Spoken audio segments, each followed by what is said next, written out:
बांग्लादेश में जो सरमायाकारी है वो इंडियंस ने की और उसके बाद वो मार्केट कैप्चर की जो इंडिया लूज कर रहा था।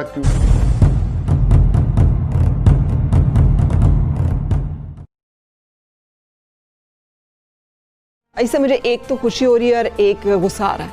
गुस्सा इस बात पे आ रहा है कि यार हम जो है वो कितना पीछे रह गए, और खुशी इस बात पे है कि हमारे भाई जिन्हें हम कहते हैं पाकिस्तान, जो मशरिकी पाकिस्तान कहा जाता था, वो हमसे कितने आगे निकले। जो 1 टका है वो 2 रुपए का हो चुका है। 2 टके जो हैं वो पाकिस्तानी 4 रुपए के बराबर हैं।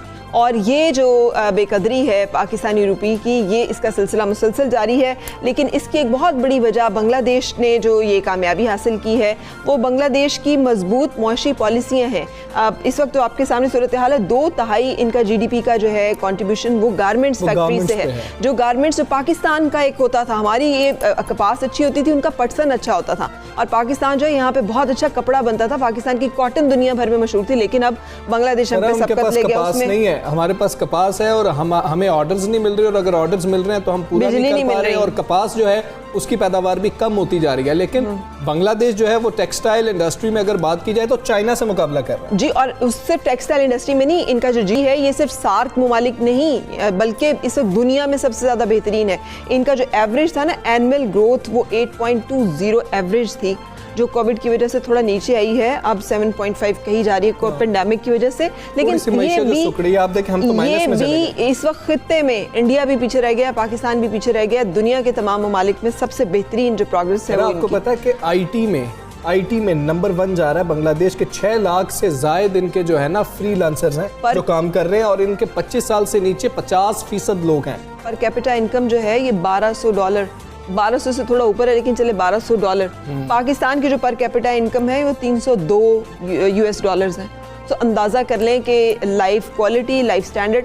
और एक ज़माना था जब मेरी अम्मी बताया करती थी कि ये जो कोविड वाले मामलात भी थे, उसमें मसाइल आए थे। नहीं, अम्मी की जो बात में करें वो कोविड से उसका ताल्लुक नहीं। वो ये था कि वो ज़माना जब यहाँ पर हमारा पाकिस्तान इकट्ठा होता था तो ये कहा जाता था कि मतलब ये जो यहाँ पे एक्सपेंस बहुत ज़्यादा करने पड़ते हैं, सैलाब बार बार आते हैं। उसी सैलाब ज़दा, उसी बार बार आने तूफान वाले जो मुल्क है, उसने अपनी मईशत को कैसे खड़ा किया। मौसमियाती तब्दीलियाँ हमारे से ज़्यादा खतरनाक है। वहाँ पे समुंदर की वजह से पानी बहुत ज़्यादा है। और अब मुज़म्मिल असलम साहब माहिर मौशियात हैं, हमारे साथ मौजूद हैं। मुज़म्मिल असलम साहब, अस्सलाम वालेकुम, thank you very much. Muzammil साहब, कहिएगा इस बारे में, ये जो 2 टके वाला मुहावरा है जिसकी हम बात कर रहे थे, इसको अब तब्दील नहीं कर लेना चाहिए, और ये जो तब्दील हो रहा है मुहावरा, वजह क्या है? बांग्लादेश इतनी तरक्की कैसे कर गया, हम इतना पीछे कैसे रह गए? देखिए, बात यह है कि बांग्लादेश जो हम पिक्चर प्रेजेंट कर रहे हैं कि अभी जैसे आप लोग भी बात कर रहे हैं, नो डाउट पिछले 5-6 सालों में बांग्लादेश ने बहुत ग्रो किया है, और उसकी जो सबसे बड़ी बुनियादी वजह यह है कि उसने एक्सपोर्ट मार्केट पे बहुत जिसे कहते हैं कि अपनी गिरफ्त मजबूत की। लेकिन उसकी जो सबसे एक बड़ी वजह ये थी कि एक तो वहाँ पे पॉलिटिकली जो है स्टेबिलिटी है, और वहाँ पे आपको पता है एक नेशनल लेवल, एक नेशनल गवर्नमेंट टाइप की चीज़ बनी थी। उसके बाद उन्होंने पूरी दुनिया में, क्योंकि एक बांग्लादेश ने दुनिया में जो है जाके एक लीस्ट डेवलपिंग कंट्री का इसके पास स्टेटस है, तो चाहे अमेरिका हो, चाहे बरतानिया हो, चाहे यूरोप हो, उन्होंने इसको ट्रेड कंसेशंस दिए में बहुत बड़े। आपको याद होगा 2 साल पहले ट्रंप ने इंडिया से जो है ट्रेड कंसेशंस ले लिए थे और इंडिया को लीस्ट डेवलपिंग कंट्री का स्टेटस उससे छीन लिया था।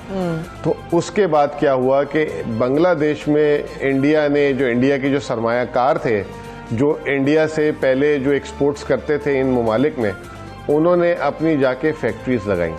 और आज बांग्लादेश में जो डोमिनेंस है, अगर आप कभी एक स्टैटिस्टिक्स उठाएं तो बांग्लादेश से इंडिया में प्रॉफिट रिपैट्रिएशन बहुत ज़्यादा होती है। यानी कि इसका मतलब ये होता है कि बांग्लादेश में जो सरमायाकारी है वो इंडियंस ने की, और उसके बाद वो मार्केट कैप्चर की जो इंडिया लूज कर रहा था क्योंकि ट्रेड कंसेशंस की वजह से। अब देखें, बात ये इसमें जो सबसे इम्पॉर्टेंट चीज़ ये है कि बांग्लादेश ने अपने आप को इस तरह पोजीशन किया कि वहाँ पे सरमायाकारी आई। ये हमारी सबसे बड़ी गलती थी। हालांकि ना बांग्लादेश में कपास पैदा होती है, ना उनको जो है वो जूट के, आपको पता होगा हमेशा से शुरू से कि वहाँ पे जो है टाट पैदा होती थी। पाकिस्तान में कपास पैदा होती थी, जब वो हमारा हिस्सा था, और बांग्लादेश टाट के लिए मशहूर था। तो बांग्लादेश हालांकि अपने मुल्की वसाइल नहीं है, सिर्फ वो टैक्स स्टेटस की वजह से उसने एक बहुत बड़ी मार्केट कैप्चर की, और मैं बहुत बड़ी कामयाबी समझता हूँ उसको। हाँ बिल्कुल कामयाब, बहुत बड़ी कामयाबी है, इट्स अ बिग अचीवमेंट। लेकिन पाकिस्तान की पॉलिसीज के बारे में भी हमें बता दीजिएगा। एक तो तरसीलात ज़र में वज़ीर आज़म ने भी ऐलान किया ज़्यादा है, करंट अकाउंट सरप्लस की बात की गई कि बहुत पैसा आया, उसके बावजूद करेंसी तो स्टेबल नहीं हो रही। फिर दरामदात जो है वो कहा गया कि कम की जाएंगी, उसके बावजूद करेंसी स्टेबल नहीं हुई, मईशत भी हमें उस तरह स्टेबल होती दिखाई नहीं दे रही। तो कमी कहाँ पर है? कब तक दरामदात के ऊपर हम पाबंदी लगाने से कोशिश करेंगे कि मामलात में सुधार लाया जाए? क्या इससे कोई बेहतरी आने की उम्मीद है? इंपोर्ट्स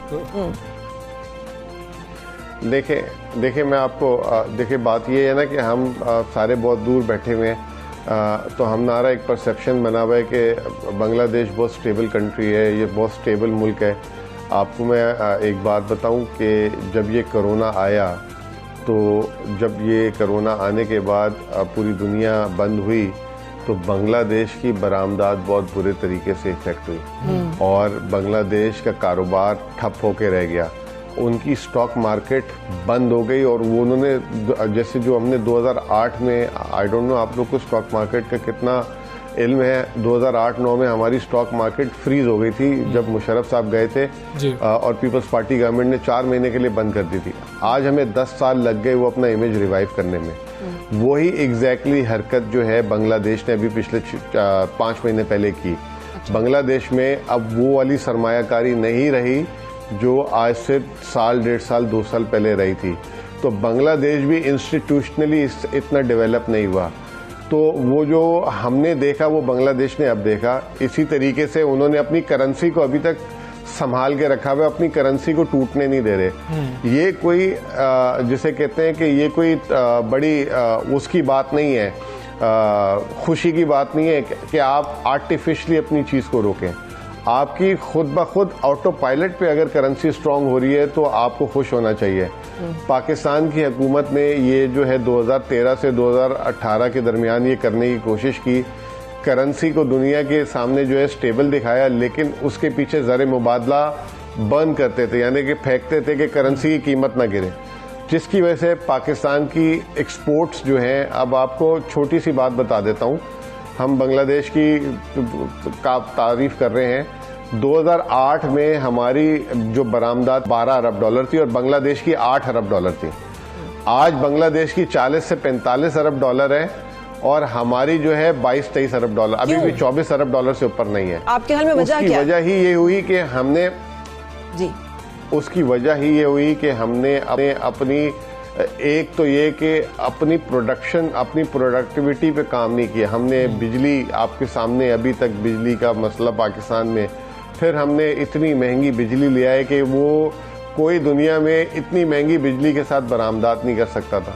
तीसरी चीज़ ये कि उसके लिए हमारी आज से, जब मुझे याद है 2008 से लेकर 2005 से लेकर 2012-13 तक हमारी 15 मिलियन बेल कपास पैदा होती थी, कॉटन। अब वो हमारी 8-9 मिलियन बेल पे आ गई, यानी कि हम 60% पे आ गए। तो आपकी बरामदात